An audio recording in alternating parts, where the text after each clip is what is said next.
the most merciful. Dear student, we are going to discuss our second assignment from criticism. Criticism से आज हम दूसरी assignment को discuss करेंगे. अगर आपके पास असाइनमेंट है तो काइंडली उसको ओपन कर लीजिए. हाँ जी, Plato's objection to poetry is total defence theory of mimesis. Plato ने कहा था कि पोइट्री जो है वो चूंकि वायल है, चूंकि ओरिजिनल नहीं है, जैसे उसने पोएट और पेंटर को एक ही कंसीडर किया.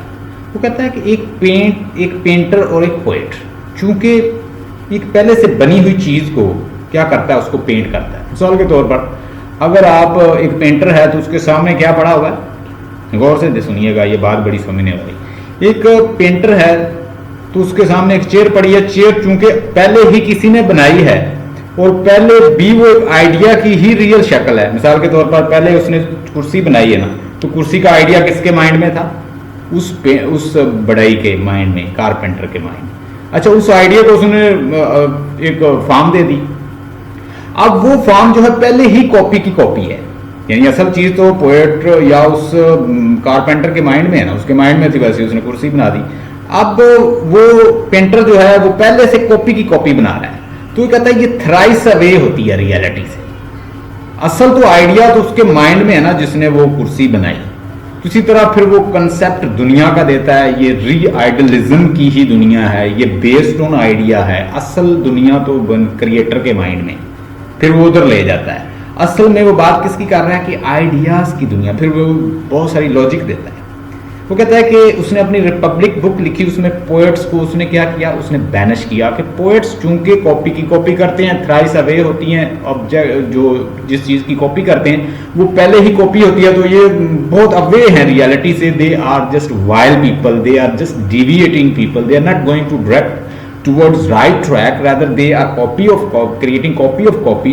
So it is thrice away from reality. Therefore poets are not allowed to enter in my republic. उसने जो अपनी एक यूटोपियन लैंड का कंसेप्ट दिया था, रिपब्लिक का कंसेप्ट दिया था, उसमें कहा कि पोएट्स की कोई जगह नहीं है उधर, because they are wild people, they are useless people, they are not practical, they are not pragmatic, they are just living in the world of dreams, imaginations, dreams, and these things are nothing to do with reality. चूंकि copy की copy है, फिर उस वक्त ना लोग God गॉडसेस की लड़ाई के ऊपर, क्योंकि उस वक्त कंसेप्ट किसका था, गॉड गॉडसेस का. लोग अपने बुत बना लेते, उनकी पूजा करते, ये हमारा वेजिटेरियन गॉड है, ये हमारा लव का गॉड है, ये लस्ट का गॉड है, ये शिवाइन का गॉड है, ये जीवस है, ये उसकी वाइफ है. गॉड गॉड्स का कंसेप्ट था, वो आपस में लड़ रहे हैं, और उसके ऊपर पोइट्री. और लोग जो हैं वो क्या कहता है प्लेटो की, ये जो पोइट्री है, चूंकि वो वही वैसी ही पोइट्री कर रहे थे. लिटरेचर जो होता है वो रिफ्लेक्शन होता है लाइफ की, तो उस वक्त जो मौजूद था वैसा पोइट लिख देते थे, और लोग जो थे वो आइडिया की दुनिया, वो किस में चले जाते, इमेजिनेशन की और ड्रीमी वर्ल्ड में, और बिल्कुल फेक वर्ल्ड में चले जाते, और उसी तरह गॉड गॉड्सेस की तरह बिहेव करते, और वो लड़ते, और इस तरह की एक्टिविटीज करते जिसको वो डिसलाइक करता. प्लेटो ने इस तरह की पोएट्री को बैनिश किया. उसने कहा कि ये इमिटेशन है, ये कॉपी ऑफ कॉपी है, और थ्राइस अवे फ्रॉम रियलिटी है, और उसने पेंटर और पोएट को सेम ही कंसीडर किया. I hope you got idea up to this point. यहां तक आपको समझ आ गया होगा कि वो पोएट्स और पेंटर को एक ही कंसीडर कर रहा था, और वो कहता है कि चूंकि जो बनी हुई चीज है उसी की कॉपी करते रहते हैं. चूंकि पोएट और पेंटर का काम एक जैसा ही है, वो भी दुनिया के अंदर जो मौजूद है. पोएट अब क्या करता है, वो हालात से मुतासर होता है, जो सामने देखता है उसको फिर आइडिया को, फॉर्म को इकट्ठा करता है, उसके बाद लिख देता है. तो ये बड़ा क्रिएटिव वर्क, इतना आसान नहीं है पोएट्री करना, क्रिएटिव वर्क है. बाद में अरिस्टोटल उसको क्रिटिसाइज करेगा, और उसकी क्रिटिक कैसे देता है इसकी आइडियाज की, प्लेटो की. वो कहता है कि नो, ये जस्ट मेयर कॉपी नहीं है. Poet does not write what is what was. Poet also, it's also poet's duty what ought to be and what should be. उसकी ये भी ड्यूटी होती है कि वो उसको मेंड करके, उसको क्लैरिफिकेशन करके, मॉडिफाई करके, एक रिक्रिएट करके एक नई चीज देता है. तो imitation is not mere copy. Concept किसका था कि इमिटेशन का कंसेप्ट किसने दिया था, प्लेटो ने. वर्ड क्रिएट किया प्लेटो ने इमिटेशन, लेकिन उसने उसको यूटिलाइज किया है, उसने उसको उसके अंदर नई चीजें शामिल करके वो कथारसिस और उसके बाद इमिटेशन और इस तरह की कुछ चीजें, वर्ड्स जो हैं वो अरिस्टोटल ने खुद बनाए. एरिस्टोटल ने उसको मीनिंग दिया। उसने कहा no, it's not mere copy, it's recreative process, it is a creative process as well. When poet write poetry, and there is a difference between the poets and the painter as well. लिख लें kindly, साथ साथ points ये लिखते जाएं, बड़े काम। उसने कहा पहली तो बात यह है कि पोएट और पेंटर की दोनों की जॉब डिफरेंट है। उसमें जो मीडियम होता है, उसमें मीडियम क्या है, अगर आप पेंटिंग करना चाहते हैं तो आपके पास सोर्सेज क्या है, क्या सोर्सेज हैं। You need to have brush, you have to colour and ये कहता है टूल्स हैं उसके। जबकि उसमें जो है, उसमें क्या है, उसमें आपको कागज चाहिए, पेंसिल चाहिए, उन दोनों के टूल भी कहता है डिफरेंट है। आप कैसे उन दोनों को कहते, और वो जो है वो क्या करता है, वो पेंटिंग जो है और जॉब है, और एक पोएट की जॉब और है। पोएट क्या करता है, आइडियाज को पहले इमेजिन करता है, फिर वो अपने माइंड में उनको अरेंज करता है, फिर वो लेता तो वो इमिटेशन ही है, जो जमाने में चीज होती है, यूनिवर्स में चीज है, या जो आपकी वर्ल्ड के सामने जो हो रहा है उसको ही लेता है, तो वो एक इमिटेशन तो बनती है। कहता है I accept it is imitation, but this imitation is a recreative process as well. When it comes to the reader, the writer arranges data, and he even arrange it into metrical forms, and then he even he maintain the cohesions and coherence, and he writes in ordered form. This is all creativity. उसने कहा ये creativity है कि उसको arrange करना, उसको मैट्रिकल language में लिखना, उसके रिदम लाना, उसके अंदर कोहेजन्स और कोहेरेंस लाना, और फिर उसको ऑर्डर फॉर्म में एक पोइट्री बनाना, पोएम बनाना। It's a creative as well, not mere copy of copy. और पोएट और पेंट में, एक पोएट और पेंटर में बड़ा डिफरेंस है। He even differentiate between two. Will see one by one. Plato's objection to the poetry and Aristotle's defense theory of mimesis. बड़ा important question है, let's see. Plato's valuable contribution to the study of the art and literature. Kindly, if you got your assignment and you have opened, let me know so that I teach you one by one. तो Plato's valuable contribution to the study of art and literature, मैं यहाँ पे हूँ, अगर आपने ये निकाल ली है, और I am quite audible to you, let me know. Am I audible to you? आप मुझे सुन पा रहे हैं तो मुझे काइंडली लेट मी नो। कोई आप में से मुझे बता दे।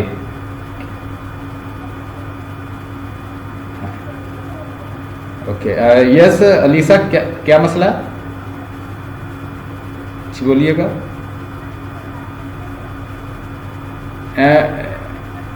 मैं हेडिंग बता देता हूँ। अब पहली दूसरी जो पिक्चर्स लगी हुई है, यस यहाँ पे लगी हुई ना दोनों की पिक्चर, अरिस्टोटल और मैं बताता हूँ, अरिस्टोटल और प्लेटो की जहाँ पे पिक्चर लगी है ना, जहाँ लिखा है प्लेटोज ऑब्जेक्शन टू पोएट्री, उससे अगला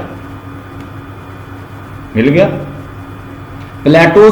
Plato's valuable contribution to the study of art and literature. यानी देखें, अगर आप कोई भी फिलासफी ले आए ना, जेन पॉल सर्टर की ले आए, नीचे की ले आए, आप जेन पॉल सर्टर है, या आप किसी भी फिलासफर की फिलासफी को ले आए और उसको मजीद उसे डिकंस्ट्रक्ट करते जाएं, तोड़ते जाएं, तो वो किसके सामने आगे खड़ी हो जाएगी? रियलिज्म और आइडियलिज्म के फलसफे। तो इसका मतलब है जो बेसिक मेन फिलासफर हैं वो हैं प्लेटो और अरिस्टोटल, दोनों उस्ताद शागिर्द हैं। जितनी भी फिलासफीज हम स्टडी करते हैं, यूरोपियन फिलासफी के ये फाउंडर हैं, फादर हैं, और जो भी फिलासफी को आप डिकंस्ट्रक्ट करते जाएंगे वो अल्टीमेटली इन दो फलसफों के आमने सामने खड़ी हो जाएगी वो फिलासफी। तो क्या कहा जाता है? आइडियलिज्म और रियलिज्म। हमने एक जॉन एशबेरी को पढ़ा था, तो वो आइडियलिज्म और रियलिज्म दोनों की बात करता है, याद कर लें। हमने अमेरिकन लिटरेचर के अंदर आइडियलिज्म और रियलिज्म पढ़ा था। जॉन एशबेरी ने जो पोइट्री की है, पेंटिंग और मेलोडिक ट्रेन, वो पोइट्री किस में लिखी गई है?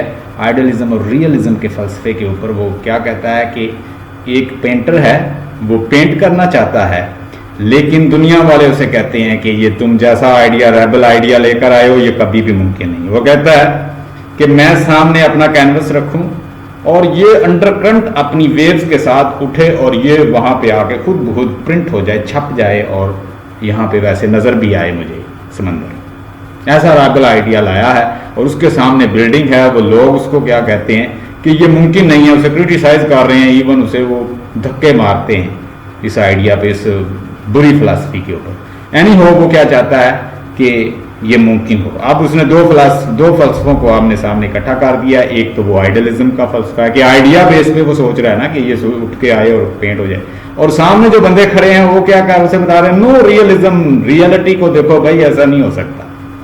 तो कैसे उसने जॉन एशबेरी ने दो फलसफों को वहां इकट्ठा किया, ये होती है आइडियलिज्म और रियलिज्म। ठीक है जी। तो आइडियलिज्म और रियलिज्म पे लोगों ने वर्क किया है।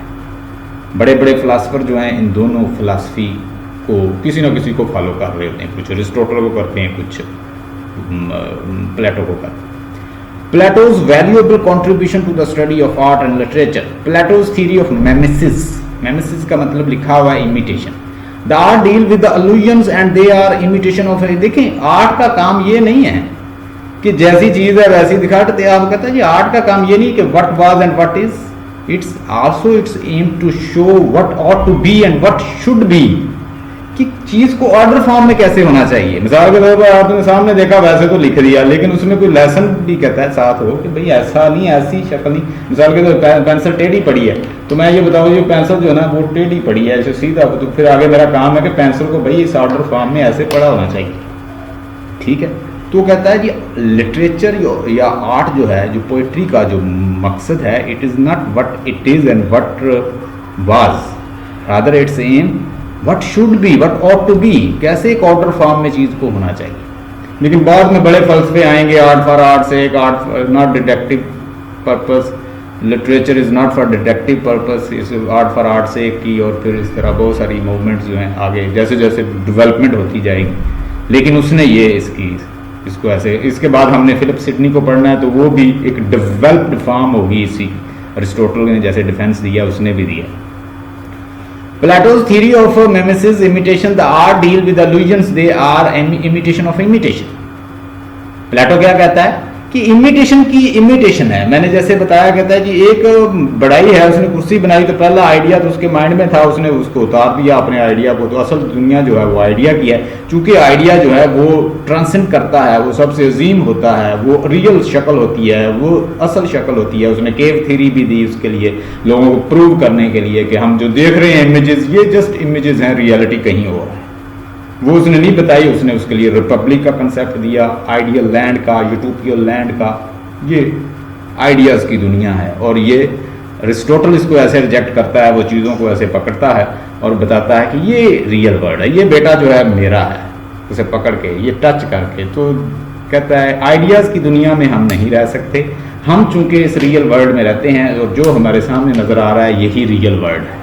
उसने लोगों को दोबारा फिर रिस्टोर किया, दोबारा फिर उनके बिलीव को बहाल किया। उसने कहा कि प्लेटोस की जो बातें हैं ये इम्प्लीमेंटेबल नहीं है। Plato's theories of mimesis, the art deal with illusions, they are imitation of an imitation. तो आर्ट जो है, ये लिटरेचर जो है, ये पोइट्री जो है, ये तो एक धोखा है। That the imitation of copy की कॉपी है। ट्वाइस रिमूव फ्रॉम रियलिटी है। एक बड़ाई जो है उसके माइंड में कुर्सी थी, उसने वो कुर्सी बना दी, उसके बाद एक पेंटर ने अपना ब्रश पकड़ लिया और उसने वो पहले ही कॉपी है, उसकी कॉपी बना रहा है। Twice remove from reality. He was the first who inquired into the nature of imagination literature and put forward theories which are both illuminating and provocative. यानी जो उसने कंसेप्ट दिया, पहली तरफा लोगों को उभारा, लोगों को उसने झंझोड़ा के बस the true thing is like that. देखें वो साथ क्योंकि फिलासफर था तो वो अपनी फिलासफी के साथ उसको प्रूव भी करता है। He was poet, dialogue full of poetic. अच्छा जी, वो खुद पोइट्री से नफरत करता है, पोइट्स को डिसलाइक करता है। उसके पीछे बहुत सारी, क्योंकि मैंने इसको थॉरली पढ़ा हुआ है, रिपब्लिक हो गई, तो चूंकि वो पोइट्री से इसलिए नफरत कर रहा था, उस वक्त गॉड गॉड्सेस का कंसेप्ट था, उस वक्त वार के ऊपर लिखा जा रहा था, लोगों को उभारा जा रहा था, लोगों को लड़ाया जा रहा था पोइट्री के, और पोइट्री से सेक्सुअल मैसेज दिया जा रहा था, और न्यूड और सेक्सुअल इमेजेस जो हैं वो दिखाई जाती हैं, और सेक्स के मतलब जो है लोगों के जज्बात को उभारा जाता। तो इसलिए उसने कहा कि ये एक वाइल्ड चीज़ है पोइट्री। ठीक है, अब ये उसने उन लोगों को बुरा कहा था, वो पोइट्स को बुरा कहा था, तो ये पोइट जो है यूजलेस हैं, इस तरह की बातें जो है इनका कोई कंसेप्ट ही नहीं है रियलिटी की दुनिया में, और वो गॉड गॉड्सेस आपस में लड़ रहे हैं जो कि कुछ भी नहीं है, जो एक जस्ट फिक्टिशियस और बड़ी बनी बनाई लोगों की स्टोरियाँ हैं, उनकी स्टोरियाँ लोगों को दिखा दिखा के टाइम ज़ाया हो रहा है। तो उसने उन लोगों को क्रिटिसाइज किया था जो बुरी पोइट्री कर रहे थे। लेकिन उसकी अगर देखा जाए, अगर पोएट वो रियलिटी में पोइट्री से नफरत करता तो उसकी जो लैंग्वेज उसने यूज़ किया वो बड़ी पोइटिक फॉर्म में है। It mean that he use the poetic language to transfer his idea. He was a poet, dialogue full of poetic beauty, dramatic quality. Plato the philosopher, Plato एक poet भी था, प्लेटो एक philosopher भी था, प्लेटो एक idealist भी था। As a moralist Plato disapproves of the poetry because it is immoral. इसलिए वो डिसअप्रूव करता है कि उसका इमोरल यूज हो रहा था। जैसे मैंने कहा कि सेक्सुअल इमेजेस, गॉड और गॉड्सेस को न्यूड फॉर्म में दिखाया जाना, उनकी फाइट दिखाना, लोगों को मिसगाइड करना, लोगों को राइट ट्रैक से बहका देना और उनको ड्रीमी वर्ल्ड में ले जाना, उनको रियलिटी से दूर कर देना, ये सारी चीज़ें प्लेटो को अच्छी नहीं लगती। As a philosopher he disapprove it because it is a based on the falsehood. ये सब कुछ वो फॉल्सहुड पे दिखा रहे थे। Philosophy is better than poetry because philosopher deal with idea, truth, whereas poet deal with what appears to him, illusion. कहता है जी फिलासफर, चूंकि वो फिलासफर था, बेसिकली वो फिलासफर था, तो वो फिलासफी को लाइक करता है। वो कहता है कि फिलासफर होना चाहिए इंसान को जैसे सुकरात ने कहा था कि only thing I know nothing. ठीक है, सेल्फ एनालिसिस जो है वो कहता है कि सबसे एक अच्छा नॉलेज है कि आप सेल्फ एनालाइज करो, अपने आप को अपने आप का एनालिसिस करें। अगर आप अपने आप का एनालिसिस करेंगे कि मैं कहाँ से आया हूँ, किधर गया हूँ, कहाँ जा रहा हूँ, क्या कर रहा हूँ, ये गॉड गॉड्सेस, ये फेक जो बने हुए खुदा हैं, इनसे हम दूर हो जाएंगे और हम रियलिटी को पा लेंगे। असल तो वो ये चाहता था सुकरात, लेकिन सुकरात को उन्होंने हेमलॉक बुला दिया क्योंकि वो कहते हैं कि यंग माइंड को डिविएट कर रहा है, डेमोक्रेसी के लिए ख़तरा है। जैसे आजकल हम कोई बोलता है तो वो कहते हैं डेमोक्रेसी के लिए ख़तरा है। अब यहाँ तक जो मैंने चीज़ें डिस्कस की हैं, इसमें किसी को कन्फ्यूजन हो तो वो मुझे अभी बता दें। फौजिया बताएं जो मैंने डिस्कस किया है। Have you got idea about poetry?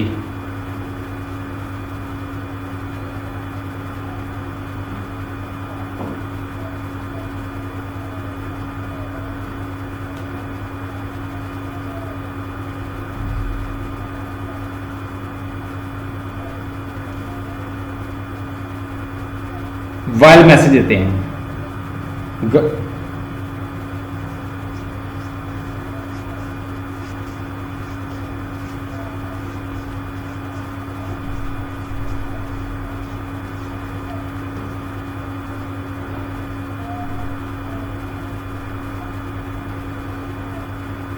Yes,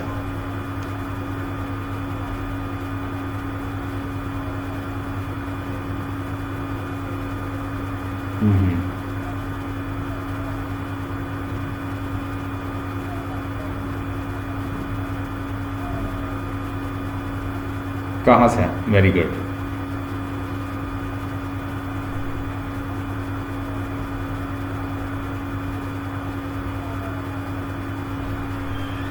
very good, माशाल्लाह, आप साथ साथ पिक कर रही हैं और एक एक लफ्ज़ हू बहू वैसे बयान कर दिया है। I am very happy.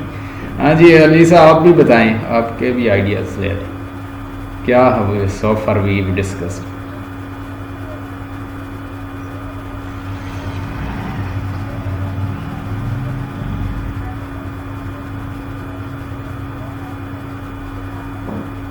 हाँ हाँ, चेयर में टेबल कर लें, चेयर कर लें, वो तो एक मिसाल देता है ना।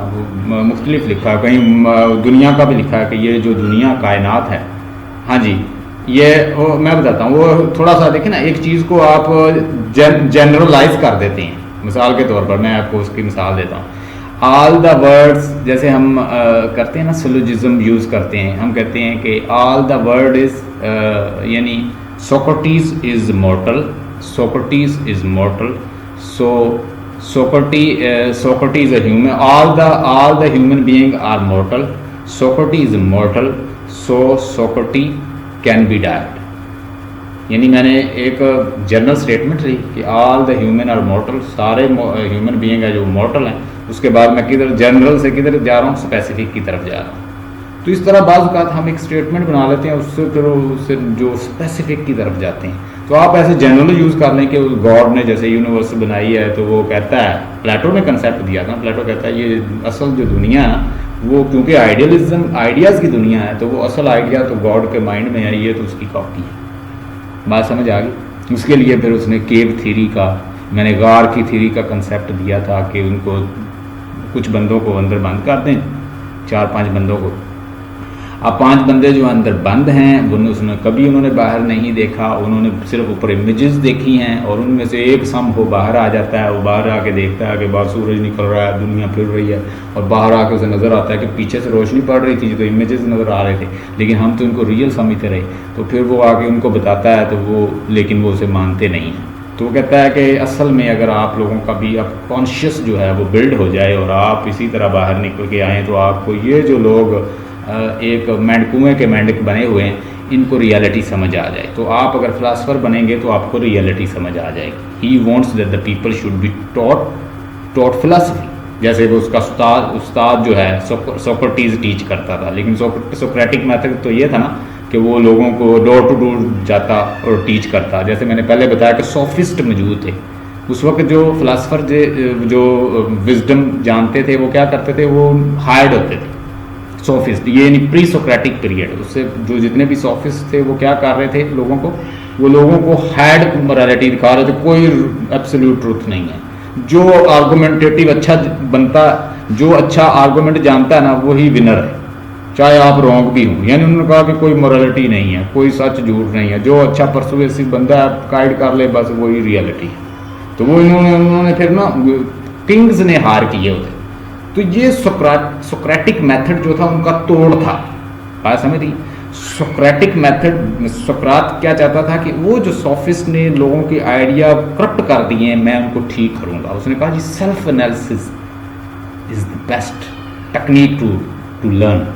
तो आप सेल्फ एनालिसिस करेंगे तो आपको पता चल जाएगा मैं कहाँ से आया हूँ, क्या कर रहा हूँ। जैसे कि मैंने मिसाल दी कि एक बंदा आ रहा है, वो अपने पेरेंट्स की खिदमत कर रहे हैं। जी कहाँ से आ रहे हो, पूछता था सोक्रात। जी मैं अपने फादर की खिदमत। हाँ खिदमत करो, क्या मतलब नेकी मिलती? नेकी क्या होती है? नहीं पता। आपको पता है? मुझे भी नहीं पता। चलो यार हम दोनों मिलकर तलाश करते हैं, एनालाइज करते हैं, उसको सोचने पे मजबूर कर देना कि ये जो काम कर रहा है कि इसका फायदा भी है या नहीं। ये है असल में वो कहाँ लेके जाता था फिलासफर, टच करता था उसको, कहता था कि अपने माइंड से सोचो कि तुम कर क्या रहे हो। ये जो तुम पूजा कर रहे हो, ये जो इनको ब्लाइंडली फॉलो कर रहे हो, ये जो गॉड्स बनाए हुए हैं, ये तो खुद आपस में लड़ रहे हैं आपकी स्टोरीज के मुताबिक, तो फिर ये गॉड कैसे हो सकते हैं? तो वो कहता है, वो उन्होंने कहा कि ये हमारे यंग पीपल को डिविएट करवा रहे हैं पॉइंट से। तो दिस वे, क्योंकि वो उसका शागिर्द था, तो वो भी लोगों को फिलासफी की तरफ लेके आता है। दूसरा पॉइंट, हाँ जी,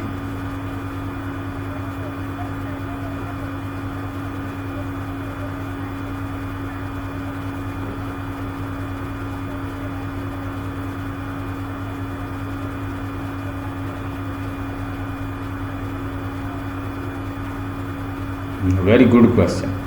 कि वो खुद एक इमिटेशन, एक उसने इमेजिनेशन के थ्रू उसको बनाया है, और वो उसको असल में वो कह रहा है वो उस पोइट्री, क्योंकि उसका जो लिखी हुई है ना, जो उसकी लिखी हुई है रिपब्लिक, वो भी एक पोइटिक फॉर्म में है। Poetic mean that it is written in the rhythm and metrical form, quite metrical form. तो अगर उसकी,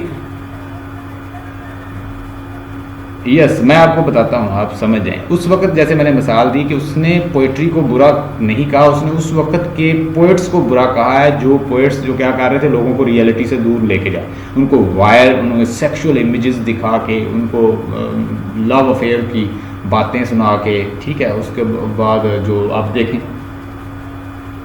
हाँ जी, बुरी पोइट्री को बुरा, यस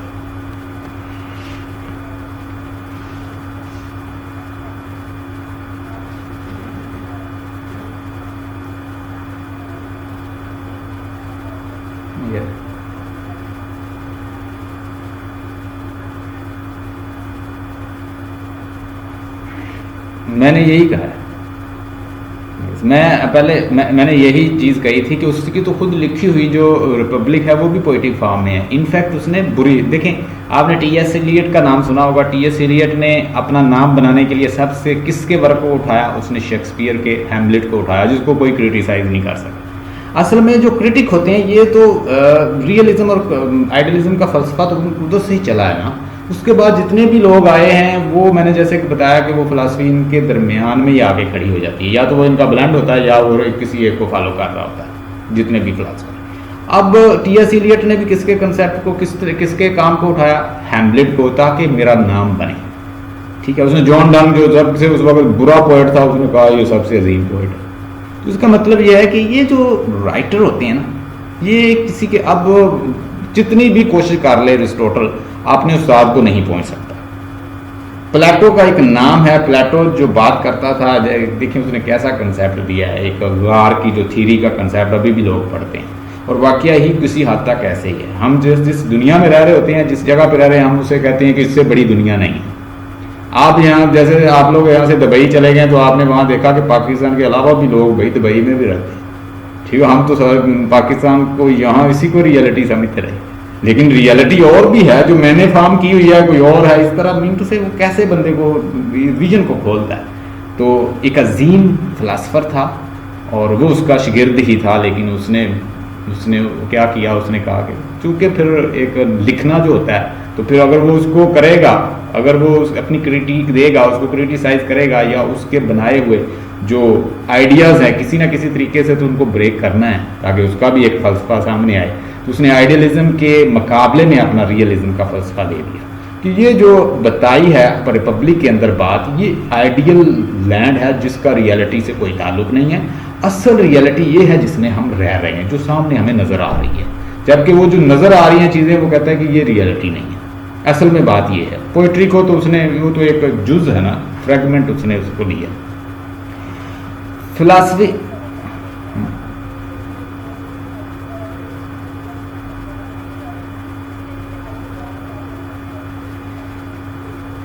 बिल्कुल ऐसा ही है।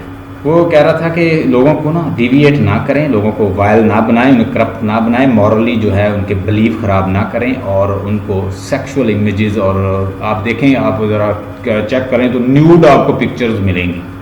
आप रोमन ग्रीक्स में बहुत सारे गॉड्स जो हैं वो एक शराब का देवता है उनका जी, वो न्यूड ही बैठा हुआ है।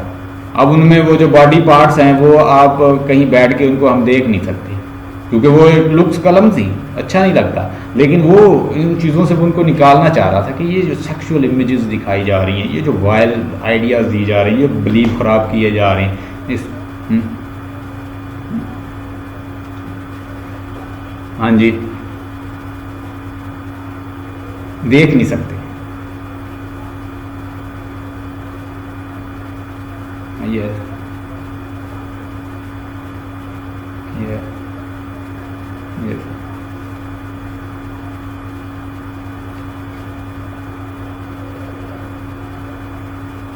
यही चीज़ वो यही वो कह रहा है। देखिए ना, जब आप विजुअल इस तरह का दिखाएंगे, जब इस तरह का विजुअल दिखाएंगे बच्चों को या जो यंग फॉलोअर हैं, तो वो ये इस चीज़ से कह रहा था कि उनको डिविएट ना करें, उनको रोमांस और इस तरह की चीज़ें वो दिखाते और उनके पैशन को उभारते। लोग जो यंग माइंड थे वो किसकी तरफ जाते, उन रोमांटिक एक्टिविटी से, रियल मकसद से दूर हो जाते। तो ही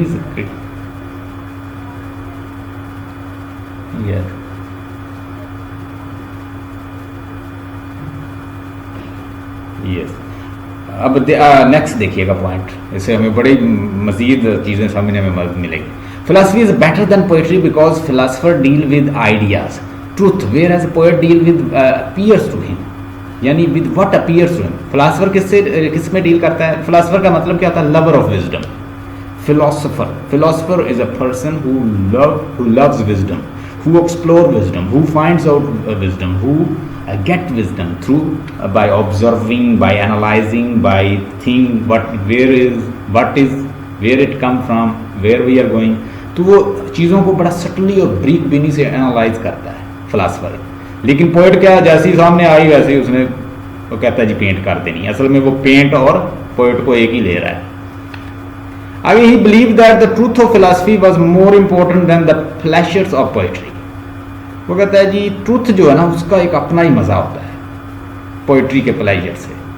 Plato's chief interest was philosophical investigation which form the subject of his great works in the form of dialogues. क्योंकि उसका टीचर भी जो है वो डायलॉग्स को पसंद करता था, सोक्रेटिस, तो वो भी। He was not professed critic of literature, and his critical observations are not found in any single book. They lie scattered in sermons of his dialogues, more particularly the Ions, the Symposiums, the Republic and the Laws. यानी ये उसकी books हैं, कहता है इसके अंदर हमें ये चीज़ें इसकी मिलती हैं. वो कोई क्रिटिक नहीं था, वो जस्ट क्या था कि वो उसने बस कमेंट कर दिया और स्कैटर्ड फॉर्म में उसके आइडियाज़ मिलते हैं. एक हमारा जो पार्टिसिपेंट है वो लीव कर गया है, तो जैसे ही वो आता है तो मुझे बता दीजिएगा, मैं अप्रूवल दे देता हूँ. Art twice remove for reality, illusion, धोखा. कहता है आर्ट जो है वो क्या होता है, आर्ट जो हम ये काम कर रहे हैं, चाहे वो पोइट्री का है, चाहे वो पेंटिंग का है, ये सारा आर्ट वर्क है. तो कहता है ये वैसे ही reality twice away from reality होता है. It is a twice away from reality. आगे जो according to him all arts are imitative, mimetic. चाहे वो म्यूजिक हो, चाहे वो पेंटिंग हो, चाहे वो पोइट्री हो, कहता है ये सारे मिमेटिक हैं, imitation. He wrote in the Republic that ideas are ultimate reality. उसने कहा जी आइडियाज जो हैं वो अल्टीमेट रियलिटी हैं. Things are conceived as idea before they take practical shape. आप प्रैक्टिकल शेप लेने से पहले आपके कंसेप्ट में चीज़ आती है, फिर आप उसे कागज़ पे उतारते हो.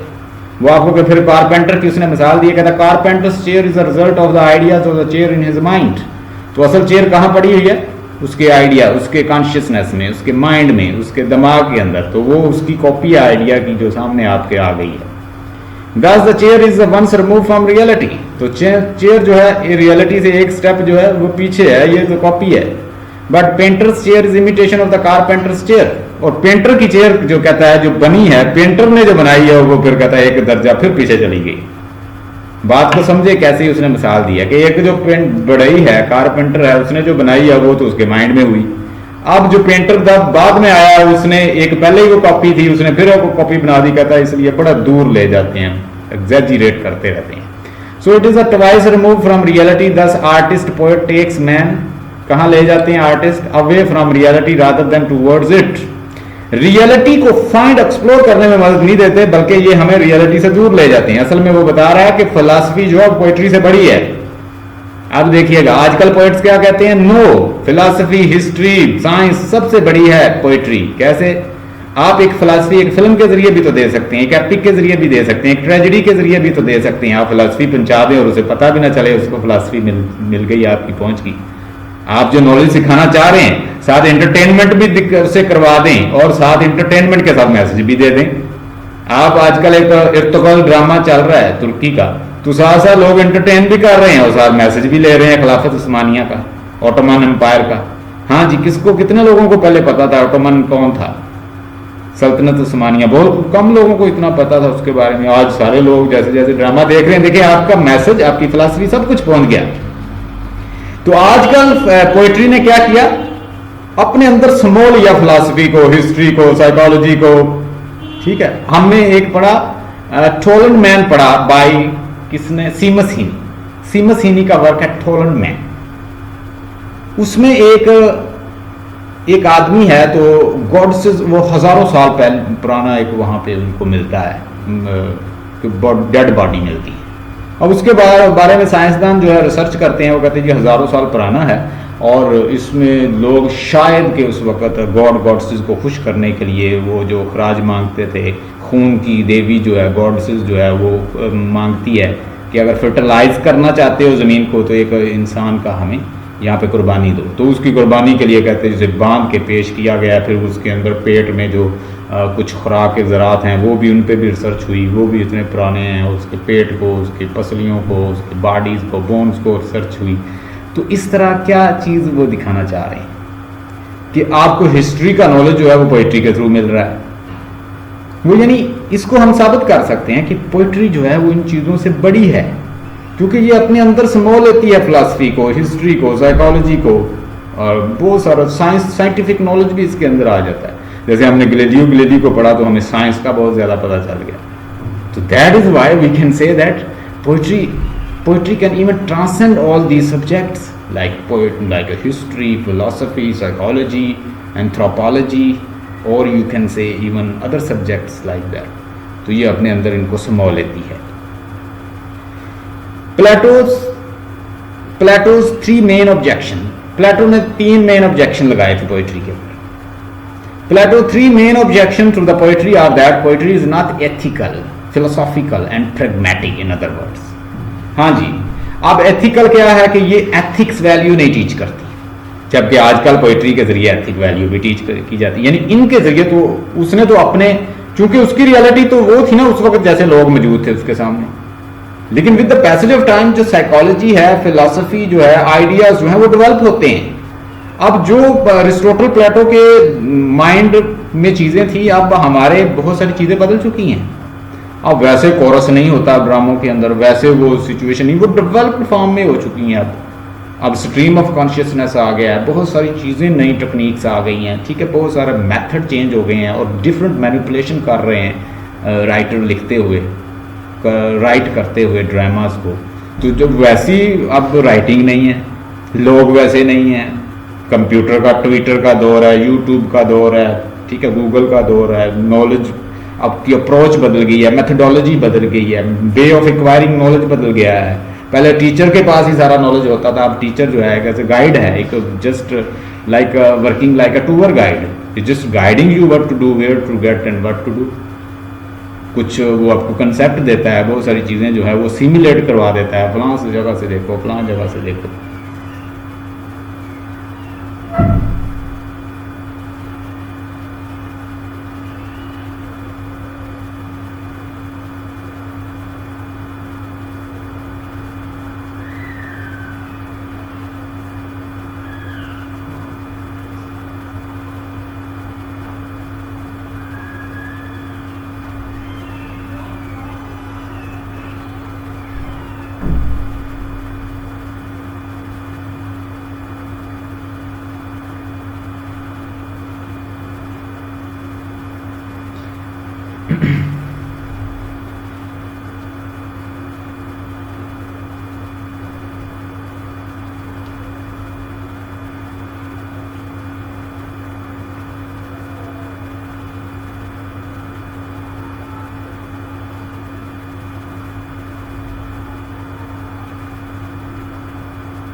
Be quick please.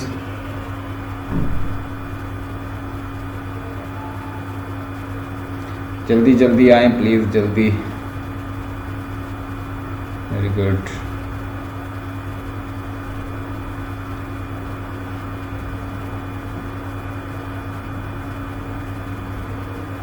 हाँ जी, प्लेटो ने कहा कि 3 वजूहात हैं जिसकी बिना पे मैं ये कहता हूं कि पोइट्री जो है वो पैसिव करती है, वाइल्स एथिकल वैल्यूज़ को प्रमोट नहीं करती, फिलोसॉफिकल हाँ जी, प्रैग्मेटिक नहीं है। Pragmatic mean practical ideas. क्या आप पोइट्री को पढ़ के कहता है जी कोई प्रैक्टिकल चीज़ें नहीं सीखते, जैसे साइंस के अंदर सीखते हैं, जैसे फिलोसफी के अंदर सीखते हैं, वो कहता है कि उसके अंदर कोई प्रैक्टिकल चीज़ नहीं है।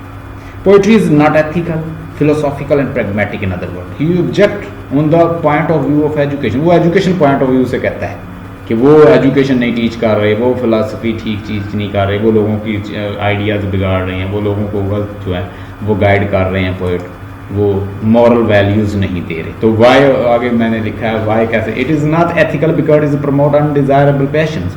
अनडिज़ायरेबल पैशन जो है उन यंगस्टर के माइंड में वो उभरते हैं और वो अल्टीमेटली सेक्सुअल एक्टिविटी और वाइल्ड एक्टिविटी और इमोरल एक्टिविटी की तरफ चले जाते हैं। जब आप ऐसा लिखोगे, आप ऐसे ऑर्गन्स, बॉडी पार्ट्स को आप डिस्कस करोगे कि वो आप एक पोइटिक फॉर्म में, जैसे आजकल बहुत सारे मैंने देखे कि गा के गालियाँ निकालते हैं। कुछ हमारे पाकिस्तान में अजीबोगरीब किस्म की हर चीज़ को ले लेते हैं, कुछ गा के गालियाँ निकालते हैं, लोगों के पैशन के साथ खेला जाता है, उनको इस तरह की घटिया स्टोरी बना के पोइट्री फॉर्म में दिखाई जाती हैं। एक कुछ पोइट्री वायल होती है, वो इंसान की पैशन को भार देते हैं, गलत कामों की तरफ ले जाते हैं। It is not philosophical because it does not provide true knowledge.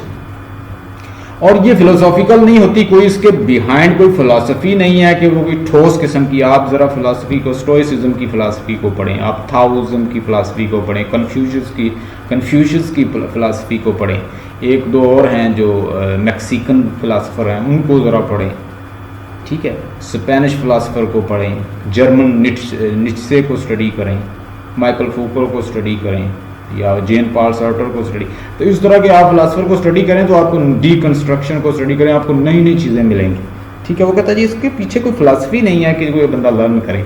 It is not pragmatic because it is inferior to the practical art and therefore has no education value. इसकी कोई एजुकेशन वैल्यू नहीं है, ये pragmatic नहीं है, practical नहीं है, और इससे इंसान कोई प्रैक्टिकल चीज़ नहीं सीखता। वो कहता है जैसे आजकल इम्पेरिकल और इन प्रैक्टिकल चीज़ों की बात होती है, साइंटिफिक नॉलेज की बात होती है, वो कहता है जी इसका कोई, जबकि बाद में जैसे अरिस्टोटल आएगा तो अरिस्टोटल कहेगा नहीं ये तो इन सबसे बड़ी है poetry. His objections, if we mean our future guardians to regard the habit of the quarrelings among themselves as of all the things the basest होता है बुरी। No words should be said to them of the wars in the heavens or the plots and the fightings of the gods against another, for they are not true। अब देखिए कहता है जी उनको God God's की fighting दिखाई जाती है जो कि ट्रू नहीं है। If they would only believe as we would tell them that the quarreling is unholy and that never up to this times has there been any quarreling between the citizens, these tales of pigs must not be admitted into our state whether they are supposed to have allegorical meanings or not। वो कहता है ये जो झूठ पे मबनी सारी stories दिखाई जाती हैं, चाहे वो एलिगोरिकली ही दिखाई जाती हैं, फिर भी तो कहता है रियलिटी तो नहीं है, तो इनको कहता है कि एक्सेप्ट नहीं करना चाहिए। Thus he object on the ground that the poetry does not cultivate good habits among children. ये कोई अच्छी हैबिट उनमें कल्टिवेट नहीं कर रही, जो सिखाई जा रही है, पढ़ाई जा रही है, टीच की जा रही है, उस वक्त टीच की जाती है। His objection, the imitators are the maker of the image know nothing of the true existence, he knows appearance only। अब वो जो बंदा इमिटेट कर रहा है वो नहीं जानता है ये कहाँ से आई है, इमेज कैसे बनी है, वो वैसे पेंट कर देता है, चाहे वो कोई सेक्सुअल इमेज ही हो, चाहे वो कोई न्यूड ही हो, वह जैसे वो स्कल्पचर बना देता है, उसके बिहाइंड फिलॉसफी नहीं जानता कि ये मैसेज क्या दे रही है। जैसे एक किसी ने न्यूड पिक्चर बनाई बड़ी खूबसूरत औरत की, तो एक फिलासफर है उससे पूछा गया कि कमेंट करो, उसने कहा कि पिक्चर बहुत अच्छी खूबसूरत है लेकिन इमेज बुरा दे रही है, एक इंप्रेशन बुरा दे रही है, मैसेज बुरा दे रही है। तो उसने उसको इस तरह एडमायर किया और साथ क्रिटिसाइज किया। The imitative art is an inferior who marries an inferior age and has inferior offspring. या इंफीरियर चीज ने कहता है इंफीरियर ही उसकी ऑफस्प्रिंग होगी। आगे प्लेटो felt that the poetry, like all forms of art, appeal to the inferior part of the soul, an irrational emotion, cowardly part। यानी irrational चीज़ों को देखेंगे कि जो चीज़ें रियलिटी नहीं है। आप ज़रा मूवीज़ में देखें तो मूवीज़ में जो चीज़ दुनिया दिखाई जाती है वो रियलिटी होती है। हमारे यंगस्टर उनको समझ के क्या वैसा प्रैक्टिकल करने की कोशिश करते हैं जो कि मुमकिन नहीं है, चाहे वो किसी भी फॉर्म की मूवी आप देख लें। जैसे बाज़ बात ऐसे लोग भी हैं कि उन्होंने वो मूवी देख के कत्ल कर दिए। हमारा जानने वाले हैं, उसने एक शान की मूवी देखी, उसने हाथ में खंजर पकड़ा होता है और वो लोगों को मारता फिर रहा है। तो उस बच्चे ने एक लड़के को कत्ल कर दिया। जब उससे पूछा गया कि भैया आपने क्यों कत्ल किया ऐसे, कहता जी मैंने शान की मूवी देखी थी, उसमें उसने खंजर पकड़ा, वो लोगों को मारता था, तो मैं कहता उससे मुतासर होकर मैं ऐसे करता था। देखिए ना मैसेज क्या दिया जा रहा है। The reader of poetry is seduce into the feeling. ये मैंने जो आपको बात बताई है ये हमारे इलाके में वाक़या हुआ है और मैं इसका खुद विटनेस हूँ, मेरे सामने वाक़या हुआ था। मैं जहाँ पढ़ाता था वहाँ ही वो बच्चा कत्ल हुआ था। फिर उसका जब इंटेरोगेट किया गया थाने के अंदर, चूँकि वो मेरा भी स्टूडेंट था जिसका कत्ल हुआ था, तो मैं फिर पीछे गया था। ये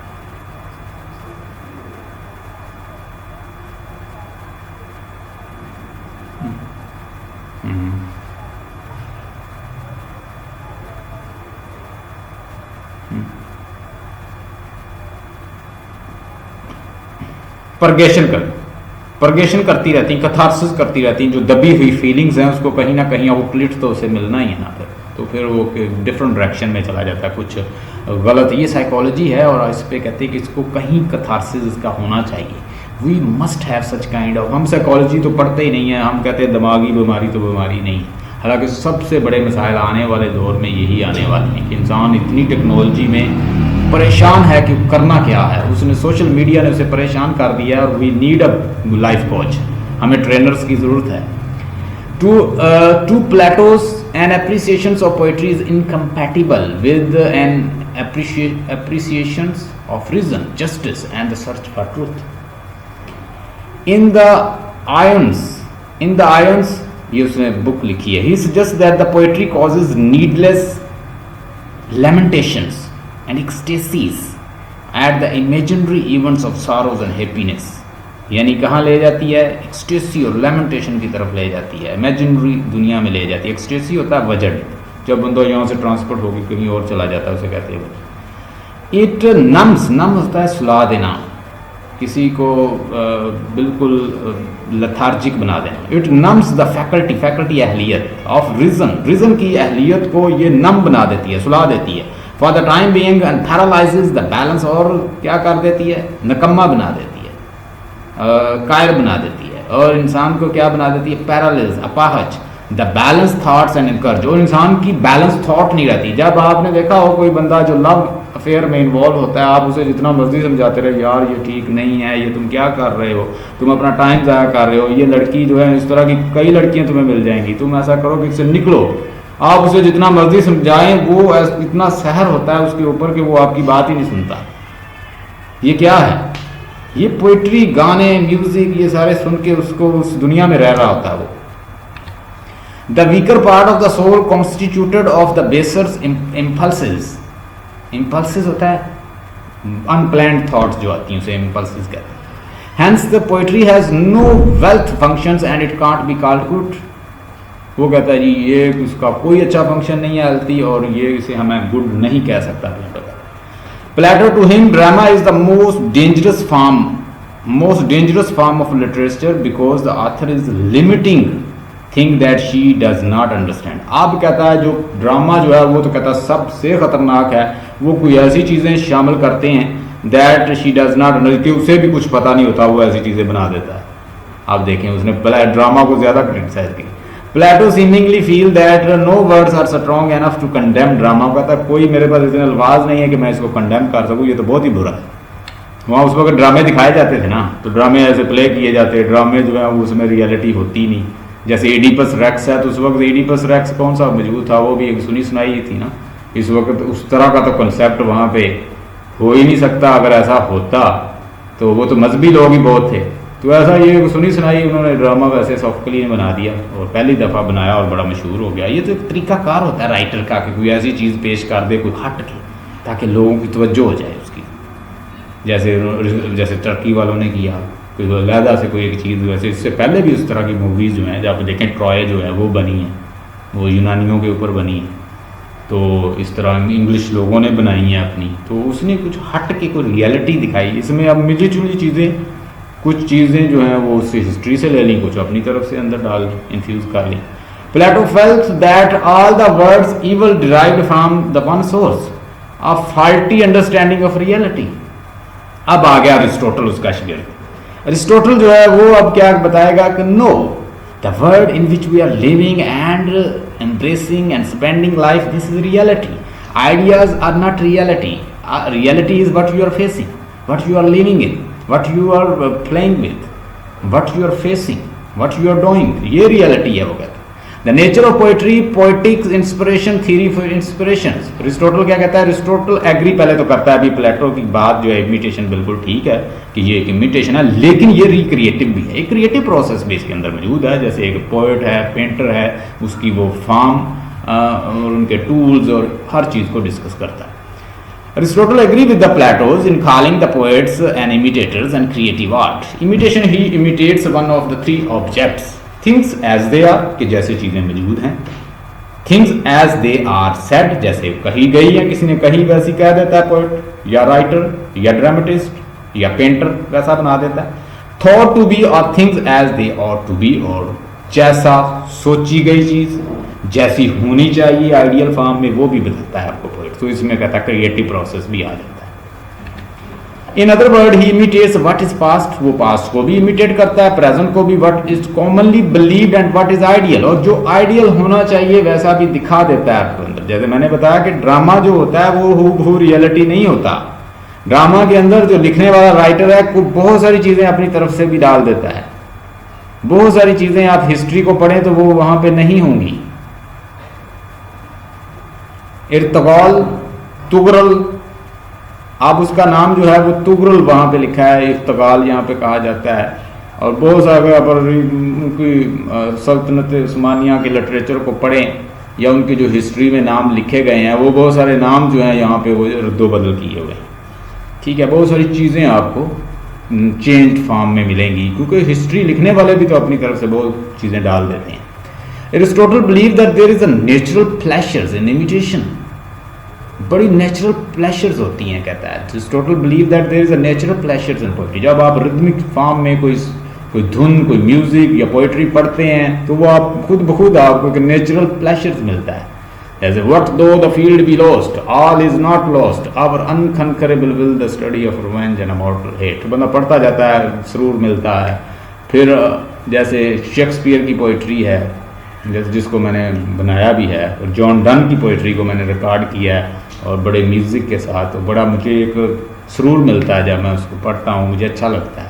तो वो कहता है नेचुरल प्लेजर इसके अंदर मौजूद होता है, which is born instinct in man, और इंसान ये जबिल्ली होता है नेचुरल इंसान के अंदर कि वो धुन को लाइक करता है, वो रिदम को लाइक करता है, वो ऑर्डर फॉर्म को और एक ख़ास जो सिम्फोनी है उसको लाइक करता है, जो धुन होती है उसको लाइक करता है। It is this pleasures in imitation that enables the child to learn his earlier lesson in speech and conduct from those around him because there is a pleasures in doing so. बच्चा भी कहता है इसको, जैसे language सीखता है तो वो भी एक रिदम में सीखता है। In a grown up child, a poet there is another instinct, और जब वो एक grown up child होता है तो पोएट जो उसमें कहता है एक और जबिल्ली तौर पे चीज़ मौजूद है, वो क्या, helping him to make him a poet, और वो उसको हेल्प करती है कि वो अच्छा पोएट बन जाए। The instinct for harmony and rhythm, क्योंकि हार्मोनी और रिदम जो है वो इंसान की नेचर के जबिल्लत के अंदर मौजूद है। Aristotle, he does not agree with the teachers in, आपके अपने टीचर से वो एग्री नहीं है। पोएट्स इमिटेशन से is twice remove from reality and hence unreal illusions of truth, कहता है ये एक धोखा है और ये एक इल्यूजन है और ये एक अनरियल है, इन चीज़ों को कहता है वो इससे कायल नहीं है। To prove his point he compares the poetry with history, पहले तो वो हिस्ट्री को लेता है, वो पोएट्री के साथ कंपेयर करेगा। The poets and the historian differ not bye there mediums but true difference is that the historian relate what has, historian क्या रिलेट करता है, व्हाट हैज हैपेंड, जो पहले हो चुका है उसने वैसा लिखना है। The poet what may or ought to have happened, the ideal, उसने आइडियल रियलिटी बतानी है, उसने कुछ अपनी तरफ से भी कोई चीज़ें और कैसी होनी चाहिए, कैसे मॉरली होनी चाहिए, ये ऑर्डर तो होना चाहिए, ये भी दिखाना है। Poetry therefore is a more philosophical and higher things than the history which expresses the particular, while the poetry tends to express the universal, therefore the pictures of the poetry pleases all times। ठीक है जी। Aristotle क्या कहता है, Aristotle does not agree with the Plato's is the functions of poetry to make people weaker and emotional, to sentimentals, for him catharsis is nobling and humble human being, कहता है कि जो catharsis है वो बड़ी एक अजीम चीज़ है ह्यूमन बीइंग के लिए, और ये हमें किसके अंदर, पोएट्री के अंदर मिलती है। कैथारसिस का मतलब अभी जैसे आपने बताया कि जिन लोगों को जितना दबाया जाता है वो उतने उनकी जो इमोशंस जो होती हैं, जब उनको आउटलेट कहीं मिलता है तो वो बड़ा डेंजरस वे से मिलता है। मैं अक्सर बहुत सारे ऐसे प्रोफेसर्स को जानता हूँ और जिनके बारे में मैं नॉलेज रखता हूँ कि वो यूनिवर्सिटीज़ के अंदर अपनी स्टूडेंट को ब्लैकमेल कर रहे होते हैं और उनके वो खुद दादा बने हुए हैं। क्यों? कि वो इमोशंस जो कहीं उन्होंने जवानी में वो पड़ी हुई थी उनके हार्ट में, वो उसको आउटलेट कहाँ मिला है कि अब अपने स्टूडेंट को ब्लैकमेल कर रहे थे। So they are blackmailing because the emotion whenever they are suppressed they find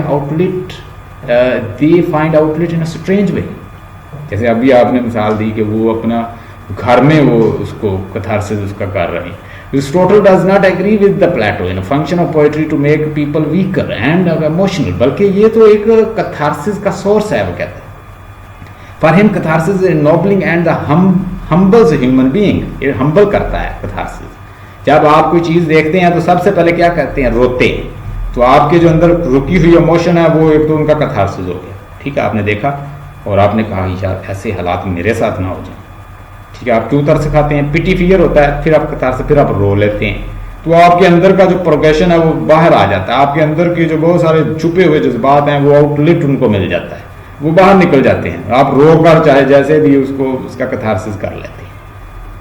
आप देखें ज़रा कोई ड्रामा, अब जब वो कोई मरता है तो बंदा साथ रो रहा होता है. अगर मैंने line to line Oedipus Rex को किया हुआ है, अगर वो मेरी लाइन टू लाइन टेक्स्ट आप सुन लें तो जिसमें मैंने बताया एक एक लाइन को ट्रांसलेट किया, जब वो कैरोन से कहता है कि मेरी बच्चियों की हिफाजत करना, मैं इनका भाई भी हूँ, मैं इनका बाप भी हूँ, ये वो हाथ हैं बच्चों जिसने ये तुम्हारे वो भाई के हाथ हैं जिसने तुमसे तुम्हारा बाप छीन लिया.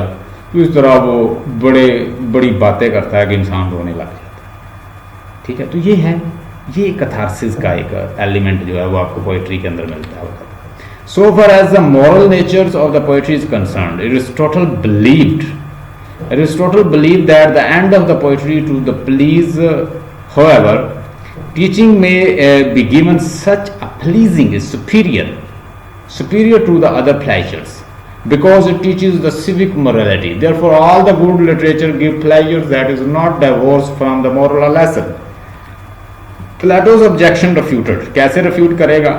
Plato says that the art being the imitation of the actual is removed from the reality, the truth. It is only gives the likeness of the truth is concrete, and the likeness is always less than real. But Plato fails to understand that the art also gives something more which is absent in the actual. The artist does not simply reflect the real in the manner of the mirror. यानी वो अपनी तरफ से भी ideal चीज़ अंदर डालता है poet एक क्रिएटिव प्रोसेस के साथ. Art is not slavish imitation of reality. Literature is not the photographic reproductions of the life in all its totality. R. S. Scott James rightly observe. R. S. Scott James क्या कहता है, ये जो quotation है ये याद कर लिया करें. But though the poet creates something less than that reality, he also creates something more. He puts an idea into it. उसके अंदर भी कोई नई चीज़ भी डाल देता है. He puts his perception into it, और अपनी perception डालता है. He gives his intuitions of certain distinctive and essential qualities. Plato again says that the art is bad because it does not inspire virtue, does not teach morality. Plato क्या कहता है, कोई morality नहीं है. But in teaching the functions of the art, is it the aim of the artist? The function of art is to provide aesthetic delight, communicate experience, express emotions, and represent life. It should never be confused with the functions of ethics, which is simply to teach morality. वो कहता है कि ये जो art की दुनिया है इसके अंदर एस्थेटिक प्लेयर पे बात की जाती है, ब्यूटी पे बात की जाती है, ब्यूटी फॉर्म में. जैसे जॉन कीट्स ने कहा कि things beauty joy for ever, it never pass to nothingness. और फिर उसने कहा कि ट्रूथ ब्यूटी ब्यूटी ट्रूथ. तो एस्थेटिक वैल्यू की वो बात करता है, आर्ट की बात करता है. आर्ट इटसेल्फ एक ब्यूटी है. If an artist succeed in pleasing us in aesthetic sense, he is a good artist. अगर आपको वो इस तरह की आर्टिस्टिक क्वालिटी के साथ ब्यूटी दिखाता है तो वो एक इटसेल्फ कहता है एक आर्ट है. If he fails in doing so, he is a bad artist. R. A. Scott James observed, morality teaches, art does not attempt to teach. Morality teaches, art does not attempt to teach. It merely assert, वो बल्कि एक statement देता है. It is thus that life is perceived to be. That is my bit of reality. Say that the artist. यानी मेरी reality ये है, मेरे मुताबिक चीज़ ये है. Take it or leave it. Draw any lesson you like from it. That is my account of things as they are. यानी मेरे मुताबिक ये चीज़ें ऐसे हैं, वो आपको बता देता है. If it has any value to you as evidence or teaching, use it. But this is not my business. I have given you my rendering. मैंने तुम्हें अपना एक्सपीरियंस बताया, आपके मुताबिक कोई और हो सकता है. पोएट जी ये कहता है, पोएट ये नहीं कहता कि ये करो वो करो. My account, my visions, my dreams, my illusion, call it what you will. If there is any lesson in it, it is your, और to draw not mind to preach, यानी अगर कोई लेसन मेरी लिखी हुई चीज़ में आपको मिलता है तो आप इससे ड्रॉ कर लें, अदरवाइज मेरा मकसद ये नहीं कि आपको प्रीच। कहता है जी पोएट का क्लेम ये होता है। Similarly, Plato's charge that the needless lamentations and ecstasies, ecstasy का मतलब होता है ट्रांसपोर्ट हो जाना, वजद में आ जाना, एक चीज़ से दुनिया से दूसरी दुनिया में चले जाना। At the imaginary events of the sorrows and happiness encourages weaker part of the souls and numbs faculty of reason, कि ये faculty को numb कर देती है। This charge is defended by Aristotle in the theory of catharsis. David Dishes summarizes Aristotle's view in the reply to the Plato charges in brief. Tragedy, art. Tragedy को वैसे art कहा है। कहता है art give new knowledge, yield aesthetic satisfactions and produces a better state of mind. जब आप एक tragedy देख के बाहर निकलते हैं तो पहले तो आप रिफाइंड हो जाते हैं, भाई मैंने ये काम नहीं करा, कहीं मेरे साथ भी ऐसा ना हो जाए, ठीक है जी, मैंने ब्रूडिंग नहीं करनी, मैंने गरूर नहीं करना, मैंने लोगों को मारना नहीं है, मैंने लोगों का बिलावजा नहीं लड़ना, मैंने शक नहीं करना, मैंने ये। पहले अथेलो देखेगा तो वो नया एक आइडिया ले आएगा, हैमलेट को देखेगा तो नया आइडिया, एडिपस को देखेगा तो नया आइडिया, यानी एक रिफाइन होकर बंदा एक बेटर लेसन के साथ बाहर निकलता है। कंक्लूजन, प्लेटो जज poetry no from the educational stand of view. वो एजुकेशनल स्टैंड ऑफ व्यू से पहले तो प्लेटो कहता है now from the philosophical ones and then from the ethical one, यानी वो पहले एजुकेशनल पॉइंट से लेके चलता है, फिर फिलोसॉफिकल पॉइंट पे ले आता है, फिर एथिकल पे ले आता है। But he does not care to consider from its own unique standpoint, he does not define its aim, he forgets that everything should be judged in terms of its own aims and objective, its own criteria, merit and demerit। वो ये नहीं देखता कि हर चीज़ को अपने point से उसके देखना चाहिए कि उसके अंदर क्या मेरिट डिमेरिट है, ना कि आप फिलोसॉफिकल, एजुकेशनल या एथिकल वैल्यूज से देखें। तो आजकल की जो अप्रोच है उन्हें तो वर्थ चाहिए चीज़ की, उन्हें ये नहीं कि ये क्या कर रही है। मिसाल के तौर पर अगर बहुत सारी ईवल वाइल मैसेज देने वाली मूवी या सेक्सुअल मूवी भी फ़ायदा दे रही है और वो ठीक लग रही है, कुछ लोग उसको एडमायर कर रहे हैं तो लोग उसको चला रहे हैं। आपको देखेंगे आप सोशल मीडिया पे इस तरह की जो बुरी सोच वाले लोग हैं वो मौजूद हैं। वो कहते हैं कि ह्यूमन जो है लोग हैं वो उनको वर्थ दे रही है तो बस जस्ट उन्हें चलने दें। लेकिन पोएट वो किस पॉइंट पे बात कर रहा है, मॉरल वैल्यू पे, जिसकी आजकल के लोग जो हैं उसको वैल्यू नहीं देते। He forgets that everything should be judged in the term of its own aims and objectives and own criteria and merit and demerit. We can't fairly maintain that the music is a bad because it does not paint. ठीक है, that painting is a bad because it does not sing. अब देखें, आप एक fish है, मैं अक्सर मिसाल देता हूँ कि फिश को आप कहें कि वो फिश है, पानी में रहना उसका काम है, आप उसे कहें कि भाई दरख्त पे चढ़ जा। अब पहली तो बात है वो फिश है, पानी से बाहर नहीं जा सकती। दूसरी अब इम्पॉसिबिलिटी ये होगी कि फिश को हम कह रहे हैं कि ऊपर चढ़ जा, फिर हम उसे कह रहे हैं कि अब नीचे भी आ जा दरख्त से कूदी। अब कुछ फील्ड होती हैं, कुछ डोमेन होती हैं, कुछ पैराडाइम होती है, वो ख़ास एक पर्सन की, एक ख़ास एक सब्जेक्ट की उसकी अपनी फील्ड है। वो कहता है कि हम क्यों किसी को बुरा कह रहे हैं कि पेंटिंग जो है वो बैड इसलिए है, क्यों बैड है कि वो म्यूज़िक अच्छा नहीं उसके साथ है, और म्यूज़िक बुरा अच्छा इसलिए है, बुरा अच्छा इसलिए लग रहा है कि वो पेंट नहीं अच्छा करता। तो ये चीज़ें कहता है दो डिफरेंट चीज़ें हैं। उसके बाद similarly we can't say that the poetry is बिगॉड because it is not teach philosophy of ethics. If poetry, philosophy and ethics had identical functions, how could they be different subject. अब ethic और poetry अगर कहता है कि एक ही हूँ तो फिर दोनों कहता है डिफरेंट सब्जेक्ट क्यों बनते हैं। टू डिनोंस, रद्द करने के लिए, poetry because it is not philosophy, ideal is clearly कहता है कि, और ideal is clearly absurd, meaningless. Have a nice time. I hope you have learned a lot from today's lecture. आज के लेक्चर से आप